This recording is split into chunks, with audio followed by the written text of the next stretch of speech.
Saudara-saudara, mari kita membahas beberapa konteks atau pemanfaatan metaverse dalam dunia pendidikan.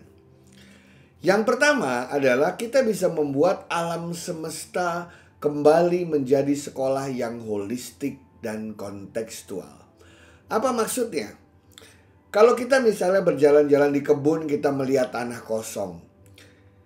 Kita nanya orang ini tanah apa, atau kita menebak ini pohon apa, padahal di dalam situ ada banyak sekali tanaman. Dengan menggunakan augmented reality misalnya, kita tinggal menyalakan handphone kita, kemudian menjalankan aplikasi yang ada, dan kemudian kita arahkan handphone tersebut ke tanah tersebut. Dan dari situ kita bisa mendapatkan informasi mengenai semua tanaman yang ada di situ beserta namanya, ya, istilah latinnya, dan informasi terkait dengannya. Tumbuh di mana saja, ya, di dunia ini. Kemudian tanaman tersebut berasal dari negara mana aslinya, sejarah dan lain sebagainya. Juga dari pohon-pohon tertentu dengan aplikasi artificial intelligence bisa dikasih tahu sudah berapa tahun usianya. Kemudian kalau kita jalan-jalan di kota misalnya, kita melihat ada gedung, ada bangunan tua yang bersejarah, kita tidak tahu itu apa, apalagi kalau itu bukan kota tempat kita berada. Dengan mengarahkan aplikasi itu, maka kita bisa tahu itu nama gedung apa, siapa yang mendirikannya, tahun berapa, saat ini dipakai untuk apa, bangunannya terbuat dari apa, dan lain sebagainya. Artinya apa? Artinya seluruh alam semesta ini, kemanapun kita berada, sejauh kita membawa perangkat atau gadget untuk bisa mengartikan itu semua, maka kita bisa belajar dimanapun. Di depan kita ada belangkon misalnya, ya, dengan mengarahkan aplikasi kita dikasih tahu belangkon itu sejarahnya seperti apa, berasalnya dari Jawa Tengah di bagian mana, dan lain sebagainya. Kemudian misalnya kita melihat pakaian adat tertentu, kita arahkan, di situ langsung dikasih tahu ini pakaian adat mana, ya, siapa yang menggunakannya, apa arti dari masing-masing artefak yang ada dalam pakaian tersebut, dan lain sebagainya. Artinya dimanapun kita bisa belajar secara menarik. Itu yang pertama.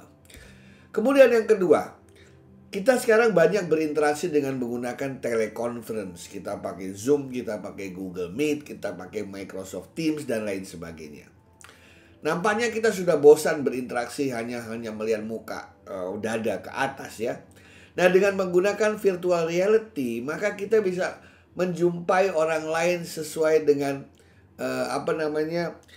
avatar tubuhnya, ya. Kita masuk ke dalam dunia cyber dengan cara memilih avatar kita.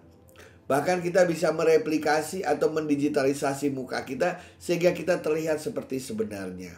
Jadi kita bisa bermain di situ, kita bisa lihat semua orang lengkap dengan kepala, kaki, tangan. Kita bertemu dengan teman-teman kita. Bahkan sekarang Mark Zuckerberg sedang berusaha untuk mengakuisisi perusahaan-perusahaan yang bisa menciptakan rasa. Rasa itu artinya, kan rasa itu adanya di kulit. Jadi kalau tangan kita nanti menggunakan sarung tangan khusus, kita biasa merasa menyentuh suatu benda. Saraf-saraf kita bisa paham itu benda-benda apa, selain melihat dan mendengar.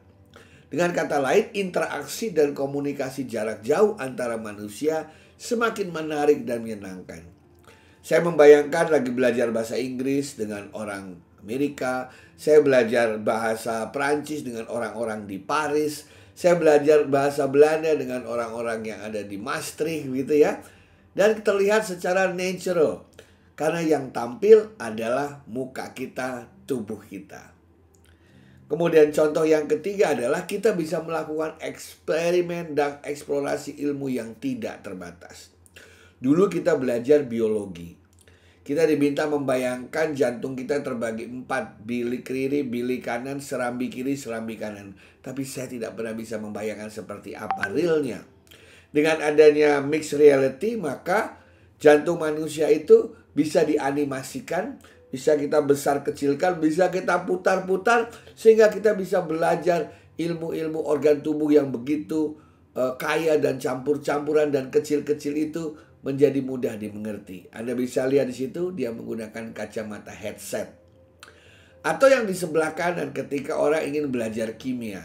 Kita kan dulu belajar tabel periode kimia ya. Ada golongan, ada periode. Tapi kalau kita masuk laboratorium, yang dicoba itu aja. Na dicampur jadi Cl, jadi NaCl. Semua yang ada di golongan-golongan rendah atau periode rendah. Kita tidak pernah bermain-main dengan uranium, dengan aurum, argentum, dan lain sebagainya. Karena harganya mahal dan juga berbahaya.